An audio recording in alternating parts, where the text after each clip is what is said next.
She unexpectedly lost her clothes passing through the portal, appearing right before the human, goddamn alien.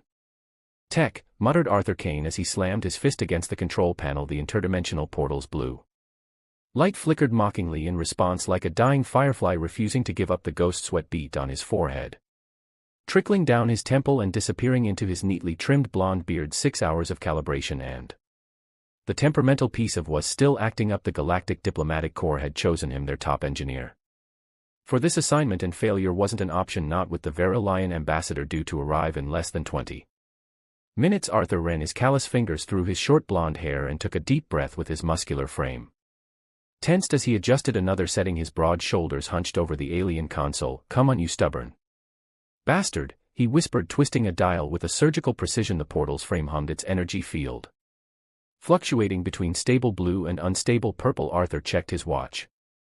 15 minutes remaining. Ambassador Krell was notoriously punctual and showing up. To find a malfunctioning portal would be considered a grave insult by a Verilion standards. Arthur wiped his brow with the back of his hand and continued the delicate calibration process. The portal was housed in a sterile white room deep within Earth's diplomatic reception center, its alien architecture standing in a stark contrast to the human design facility as Earth's newest and most promising technology acquisition from their alliance with the Verilions. The portal represented humanity's first step toward true interstellar travel. Diagnostics complete. Recalibration at 98% announced the facility's AI portal stability approaching nominal parameters. About time, Arthur muttered, allowing himself a small smile. He straightened his back, stretching muscles stiff from hours of hunched concentration. His white technician's uniform was damp with sweat clinging to his athletic build. He grabbed a towel from his toolkit and wiped his face, then draped it around his neck. The portal's energy field suddenly stabilized, bathing the room in a serene azure glow. The humming settled into a consistent, reassuring tone. Portal stabilized, ready for transport, the AI confirmed. Arthur exhaled in relief, checking his watch again. Minutes to spare. He stepped back from the console and stood at attention, preparing to receive the dignified Verilion ambassador in his entourage. The portal's blue light intensified, pulsing with increasing frequency. Arthur frowned. This wasn't the standard activation sequence he'd studied. The energy field began to swirl, creating a vortex effect that hadn't been in any of the technical manuals. Warning: anomalous energy signature detected. The AI announced, its calm voice at odds with the alarming message. What the hell? Arthur stepped forward, reaching for the emergency shutdown. Before his fingers could touch the controls, the portal flashed blindingly bright, forcing him to shield his eyes. When the light faded, Arthur lowered his arm and his jaw dropped. Standing in the portal chamber was not the stern Verilion ambassador he'd expected, but a completely naked humanoid female. Her peached skin glistened with droplets of what looked like transport residue. Long white hair cascaded over her shoulders, interspersed with tentacle-like appendages marked with faint violet stripes. Her large blue eyes blinked in confusion as she stared directly at Arthur. Something clearly went wrong, she whispered, her melodic voice tinged with embarrassment as she attempted to cover herself with her hands. Arthur's face flushed crimson. He quickly yanked the towel from around his neck and tossed it to her, turning away to give her privacy. I wasn't expecting you, he managed to say, his professional demeanor crumbling. The ambassador. The woman wrapped the towel around herself. Oh no, this is much worse than I thought. Arthur risked a glance back. She had secured the towel around her body, though it barely covered what it needed. To her expression had shifted from embarrassment to concern. I'm Nara, she said, her blue eyes now sharp with focus. And I believe someone just tried to sabotage your diplomatic summit. I'm a security officer for the Verilion Diplomatic Corps, Nara explained, clutching the towel tighter around her body. I discovered the sabotage minutes before being forcibly sent through. Arthur's professional instincts kicked in despite the distracting circumstances. What kind of sabotage are we talking about? The ambassador's portal coordinates were altered, she said, her blue eyes intense with urgency. If Ambassador Krell attempts transit, he'll be redirected to a pocket dimension, a trap. Arthur checked the portal's status display. We've got maybe 10 minutes before the scheduled arrival. Can you prove what you're saying? Nara gestured at herself with a wry smile. Would I have voluntarily arrived like this if it weren't an emergency? The conspirators caught me accessing their systems. They had no time to detain me properly, so they shoved me through the nearest portal. Yours after disabling the matter conversion protocols, the ones that generate appropriate clothing during transit. Arthur realized, his eyes inadvertently dropping before snapping back to her face. Sorry, don't be Nara said with unexpected warmth, in Veilian culture. Nudity isn't taboo. Your reaction is refreshingly honest. Arthur felt his face flush again. We need to get you some proper clothes and alert security. He moved to a wall panel and retrieved an emergency jumpsuit, handing it to her without looking. It's not exactly high fashion, but it'll do, thank you, she said, accepting the garment. Though I find human modesty customs rather charming. While Niara dressed behind him, Arthur contacted security. Kane, here we have a situation with the Veilian delegation, possible sabotage attempt. I need to speak with Commander Harris immediately. Negative. Kane came the response. Commander Harris is escorting the ambassador's advance team from the landing pad. ETA 5 minutes. Arthur muttered, we need to warn them before they try to send the ambassador through. Too late for conventional warnings, Nara said, now dressed in the oversized jumpsuit. The conspirators will be monitoring all communications. She approached the portal controls with surprising familiarity. I can recalibrate the destination coordinates, but I'll need your help. My specialty is security, not engineering. Arthur joined her at the console, acutely aware of her proximity. The jumpsuit did little to hide her figure, and a faint intoxicating scent emanated from her skin, something like cinnamon and ozone, you know, she said as they worked, her fingers dancing across the alien interface. Under different circumstances this would be considered quite intimate. In my culture, what working together? Arthur asked, trying to focus on the calibration sequence. Sharing knowledge, she clarified with a small smile. Veilians consider intellectual exchange more intimate than physical contact. Arthur's hands faltered momentarily. So we're basically on a first date right now. Her laugh was musical, something like that, though I usually preferred dinner first. Their eyes met, and Arthur felt an unexpected connection, something beyond the crisis at hand. Her alien features, so similar yet subtly different from human, held an exotic beauty that captivated him. Warning, incoming transit request, announced the AI, breaking the moment. They're early, Arthur said, turning back to the console. We need more time. Nara's expression turned serious. We have to deny the request if the ambassador comes through now. If we deny it, they'll know something's wrong. Arthur countered. The conspirators could accelerate their plans. Nara bit her lip, a surprisingly human gesture. You're right, we need to stall, she typed rapidly on the console.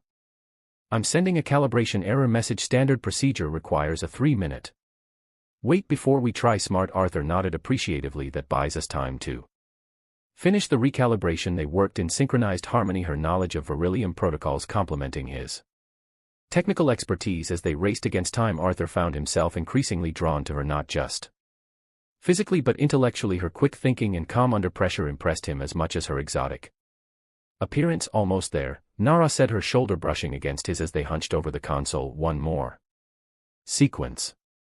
The contact sent an unexpected jolt through Arthur. He glanced at her and found her looking back, her blue eyes reflecting the same surprising attraction. Is it always this exciting working with human? She asked, her voice softer. Only on the good days, he replied with a grin. The console chimed as the recalibration completed successfully. Just in time, the portal began to activate again, the energy field swirling with purpose. We did it, Arthur said, relief washing over him. Nara's hand found his and squeezed gently. Yes, we did. As the portal stabilized, preparing to receive its intended visitor, Arthur became acutely aware that whatever danger they had just averted was likely only the beginning. But with Nara at his side, he felt strangely confident about facing whatever came next. The portal hummed to life, its blue energy field swirling like liquid sapphire. Arthur and Niara stepped back, maintaining a professional distance. Despite the lingering electricity between them, Ambassador Krell emerged, a tall, distinguished Veilian male with silver-streaked white hair in lieu that bore the elaborate markings of high rank. Unlike Niara's dramatic entrance, he arrived fully clothed in formal diplomatic regalia. His sharp eyes took in the scene, lingering momentarily on Niara in her ill-fitting jumpsuit. Officer Niara, he acknowledged with a slight nod. Your unorthodox methods continue to surprise me, Ambassador, she replied with a formal bow. I apologize for the circumstances, but no apologies necessary. Krell raised a hand. Your warning reached my security detail just before I was scheduled to transit. A preliminary investigation confirmed your suspicions. Arthur stepped forward. Ambassador, I'm Arthur Kane, the technician assigned to the human who assisted Officer Nara. Krell finished studying Arthur with newfound interest. Your quick thinking prevented a diplomatic catastrophe. The Veilian hegemony owes you a debt. Arthur nodded. Respectfully, just doing my job, sir. Unfortunately, Krell continued, his expression darkening, what we face Extends far beyond a simple sabotage attempt. He glanced around the room. Is this area secure? Yes, Ambassador Arthur. Confirmed. Standard diplomatic protocols. No surveillance. Krell lowered his voice. Nonetheless, the conspiracy reaches the highest levels of both our governments. I have reason to believe certain factions are working to sabotage the upcoming Galactic Accord. Yara's Lou stiffened a very an expression of alarm. The peace treaty, but why war? Proteers.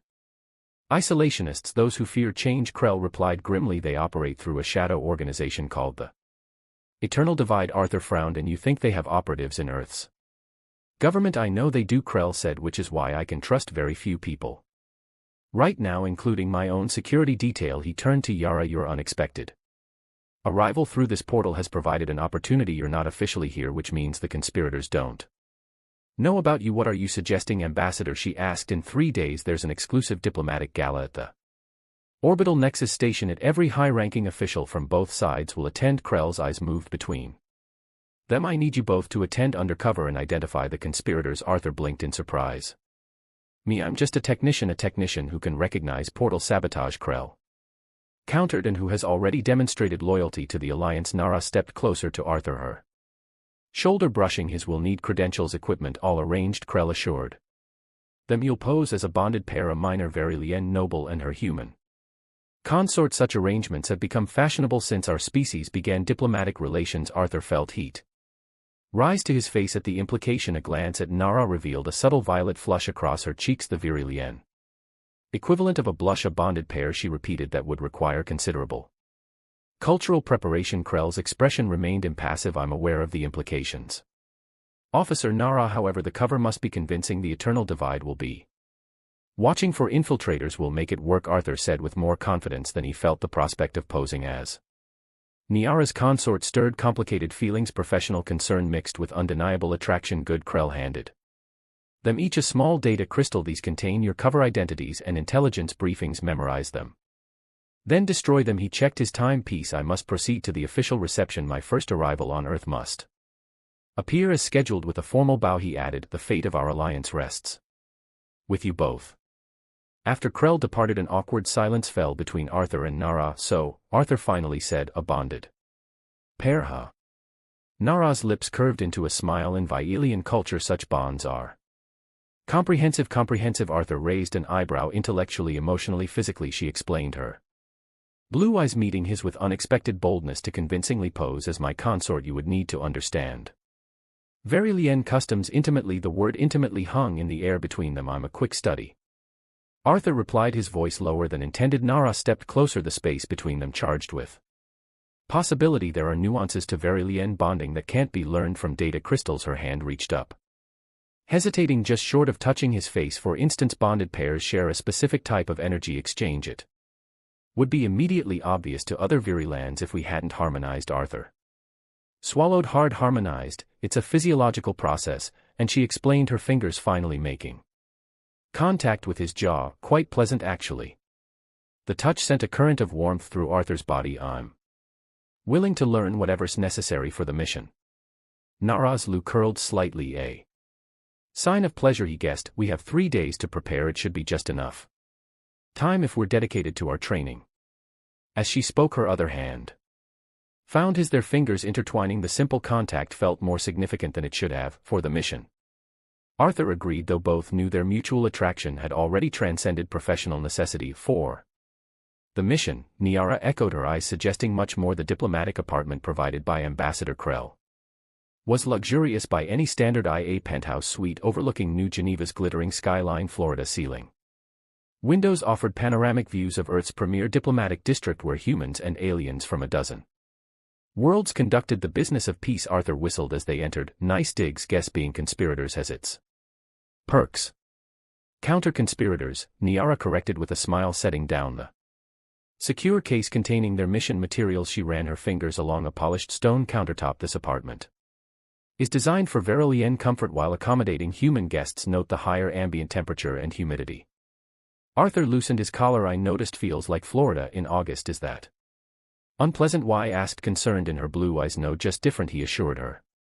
Part of the cultural exchange, right? Her expression brightened. Exactly, which reminds me. She activated a small device from her pocket which emitted a soft pulse. Privacy field. Now we can speak.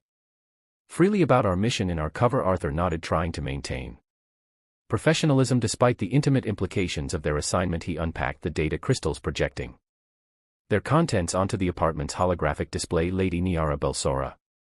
He read from her cover profile, minor noble from the southern archipelago of Viral, known for her interest in human culture, and he paused, eyebrows rising. Progressive views on interspecies relations. Nara's Lu curled in amusement. And you are Arthur Tiberius Kane, Earth's leading expert on Verilien technology and my officially registered human consort of 3 months. Tiberius Arthur groaned. Someone in intelligence has a weird sense of humor. I like it, Niara said, stepping closer to study the projection. Strong, classical like you.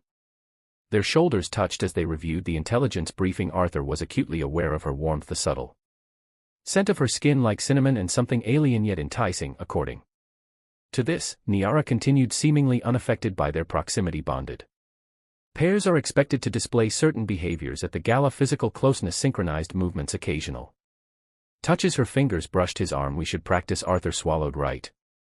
For authenticity in Verilien culture, she explained, turning to face him fully. Bonding is more than a social arrangement. There's a physiological component, a harmonization of bioenergetic fields that sounds scientific. Arthur managed, distracted by how the apartment's amber lighting caught the violet highlights in her white hair. Nara laughed softly. It's quite intimate, actually. Humans might compare it to. She searched for the word soul bonding, though that's not precisely accurate. She took his hands and hers. May I demonstrate? It won't hurt. Arthur nodded, curiosity mingling with anticipation. Nara guided his hands to her temples, then placed her palms against his. Close your eyes, feel the energy between us. Arthur complied, feeling slightly foolish until there it was, a subtle vibration, a warmth that traveled from her hands into his, spreading up his arms and throughout his body. His breath caught. You feel it? She whispered. Not a question. Yes, he breathed. This is the beginning of harmonization, she explained, her voice taking on a husky quality. For a convincing bond, we would need to deepen the connection. Arthur opened his eyes to find her much closer, her blue gaze intense. How deep are we talking? Her Leah undulated in a way he was beginning to recognize as excitement. Complete harmonization requires physical union. It leaves a bioelectric signature that other Violians can sense. So to be convincing as a bonded pair, Arthur began, we would need to be intimate. She finished. Yes, the air between them seemed to crackle with possibility. Is that something you'd consider? Arthur asked carefully for the mission. Nara's fingers traced the line of his jaw. I've been considering it since I first saw you, Arthur Kane. Your quick thinking, your compassion when I arrived unexpectedly. The mission simply provides a convenient excuse. Her honesty was disarming. Arthur found himself responding in kind. I've never been with a non-human before. And I've never been with a human, she replied, but I find myself intensely curious. Her hand slid to his chest, feeling his heartbeat. Your species fascinates me. So adaptable, so passionate. You approach the universe with such wonder and determination. Now you're just flattering me, Arthur said with a nervous laugh. Not at all. Humans are remarkable. Her eyes held genuine admiration. Where Veriliens calculate and contemplate, humans feel and act. It's why our species complement each other so well. Her words spark something in Arthur, pride in humanity's spirit, yes, but also a deepening attraction to this alien woman who saw the best in his kind. There's something else you should know, Nara said suddenly.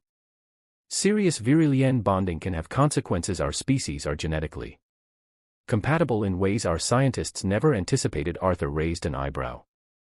Compatible? How? Reproduction is possible, she stated matter-of-factly. Rare but documented. The implication hung between them, adding weight to their potential intimacy. I should have mentioned it sooner, she added, looking uncertain for the first time. If that changes things. Arthur silenced her concern by gently cupping her face. It doesn't. I just appreciate knowing. Their foreheads touched, the energy between them intensifying the mission, the conspiracy.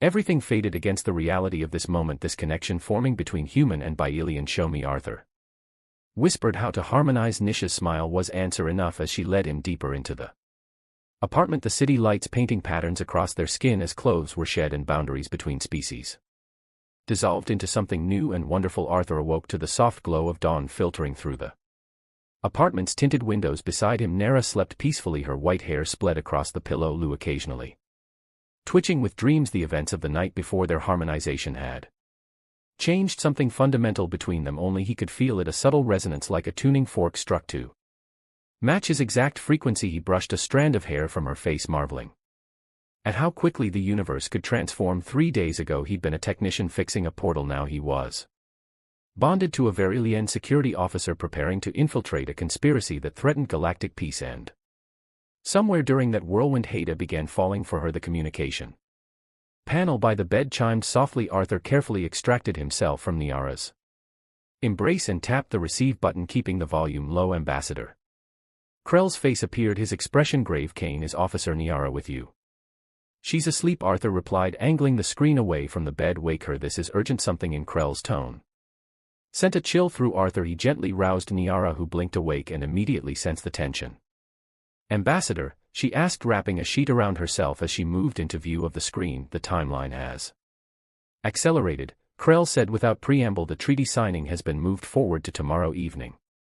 Immediately following the gala, Arthur and Niara exchanged alarmed glances. That's impossible, Nara protested. The final provisions haven't been negotiated. Precisely why I believe the eternal divide is behind the change, Krell replied. They're forcing a premature signing to exploit unresolved issues. If the treaty fails due to hasty implementation, war becomes inevitable.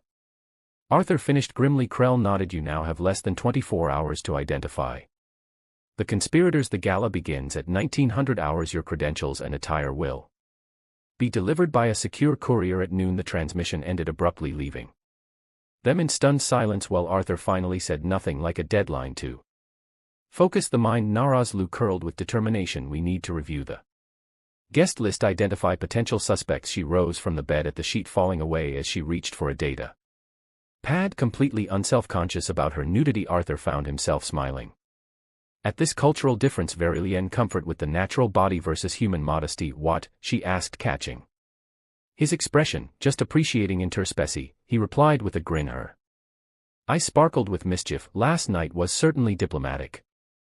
Is that what the kids are calling it these days? They shared a laugh, the intimacy of humor bridging their different worlds. But the moment of lightness quickly gave way to the gravity of their mission. Nara projected the gala's guest list, highlighting several names. These officials have access to both the treaty negotiations and portal technology. Arthur studied the list. We need to narrow it down. The eternal divide wouldn't trust this operation to just anyone. Agreed, we should look for those with military backgrounds, financial ties to weapons manufacturers, or known isolationist views. They worked through the morning, their newfound connection enhancing their collaboration. Arthur found he could anticipate Nara's thoughts, completing her sentences as they built profiles of potential suspects. This harmonization thing, he said during a brief break, it's affecting how we work together, isn't it?